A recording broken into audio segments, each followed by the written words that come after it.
Hi hello అందరికీ నమస్తే. Welcome to my channel. ఈరోజు నేను వంకాయ బజ్జీ చేసి చూపిస్తానండి. దానికి ఇలా పొడవాటి వంకాయలు 5 తీసుకున్నాను. శుభ్రంగా వీటిని కడిగి తూడ్చి పక్కకు పెట్టుకోవాలి.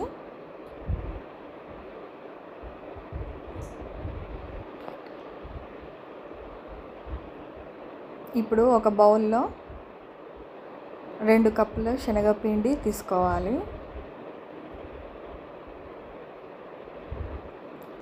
అందులోనే 1 స్పూన్ బియ్యపిండి వేసుకోవాలి. ఇప్పుడు దానికి తగినంత ఉప్పు, కొద్దిగా పసుపు, అలానే సోడా కొద్దిగా వేసుకోవాలి. వేసుకున్న తర్వాత ఇలా ఓమని ఇలా క్రష్ చేసి వేసుకోవాలి అందులోనే. ఇప్పుడు ఇవన్నీ బాగా కలిసిపోయేలాగా మిక్స్ చేసుకోవాలి.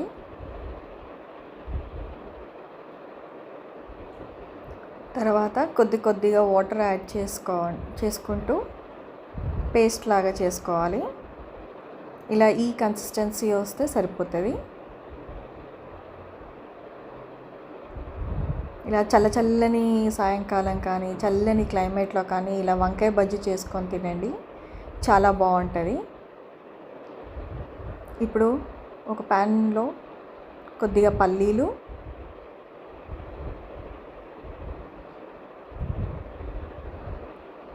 కాస్త ఫ్రై చేసుకోవాలి.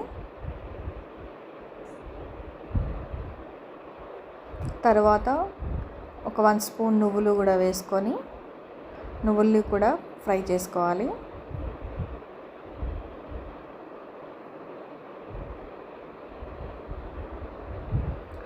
ఇలా ఫ్రై అయిన తర్వాత ఓ మిక్సీ జార్లోకి తీసుకోవాలి.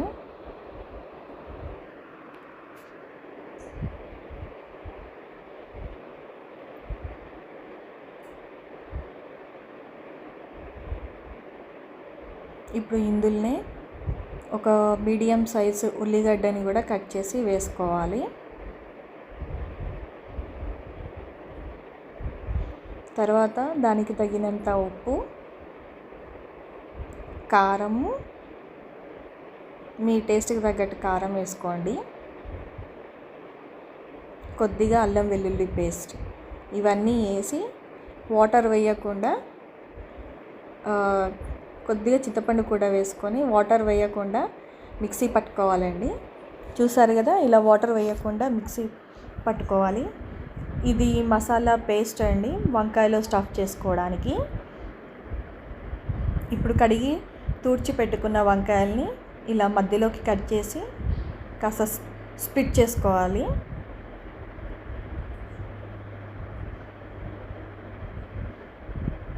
చూడండి, ఇలా అనగానే స్ప్లిట్ అవుతుంది. ఇలా అన్ని వంకాయల్ని కట్ చేసుకొని పక్కకు పెట్టుకోవాలి.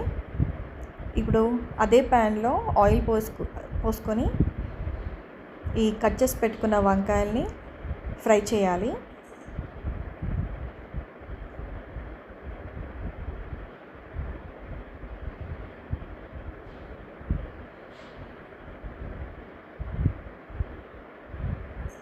రెండు వైపులా కాలుస్తూ మంచిగా ఫ్రై చేసుకోవాలి. చూడండి, ఇలా ఫ్రై చేసుకోవాలి. మంచిగా ఫ్రై అయింది కదా. ఇప్పుడు మనం ముందే ప్రిపేర్ చేసి పెట్టుకున్న ఈ మసాలా ముద్దని ఈ వంకాయల్లో స్టఫ్ చేసుకోవాలి.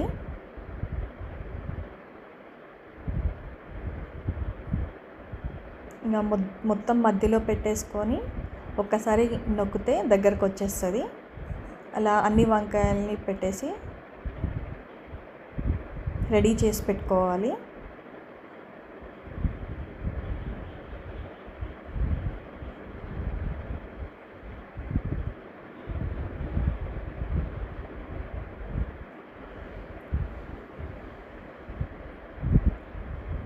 ఇలా అన్ని వంకాయలు రెడీ అయిన తర్వాత మనం బజ్జీ పిండి కలుపుకున్నాం కదండి, అందులో వేసి బజ్జీలు వేసుకోవడమే. ఇంకా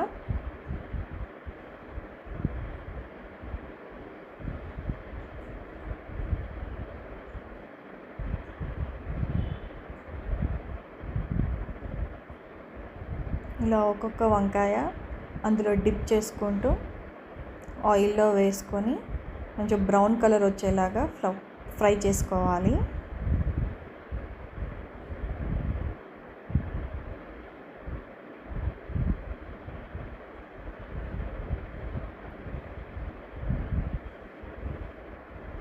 ఒకవైపు కాలిన తర్వాత ఇంకో వైపుకి కూడా టర్న్ చేసుకొని మంచి కలర్ వచ్చేదాకా డీప్ ఫ్రై చేసుకోవాలి.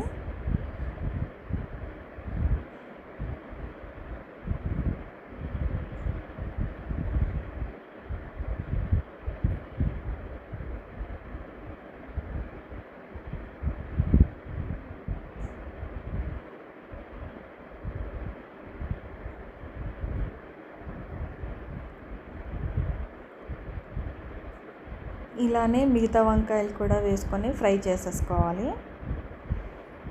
ఇప్పుడు కొద్దిగా చల్లారిన తర్వాత మధ్యలో ఇలా కట్ చేసుకొని మనం సన్నగా చాప్ చేసి పెట్టుకున్న ఉల్లిపాయ, కొత్తిమీర అందులో స్టఫ్ చేసుకోవాలి.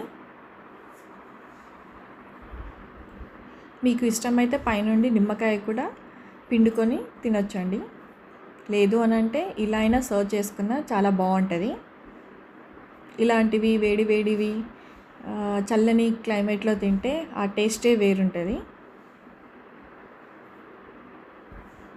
ఒకసారి ఇలా కూడా ట్రై చేసి చూడండి.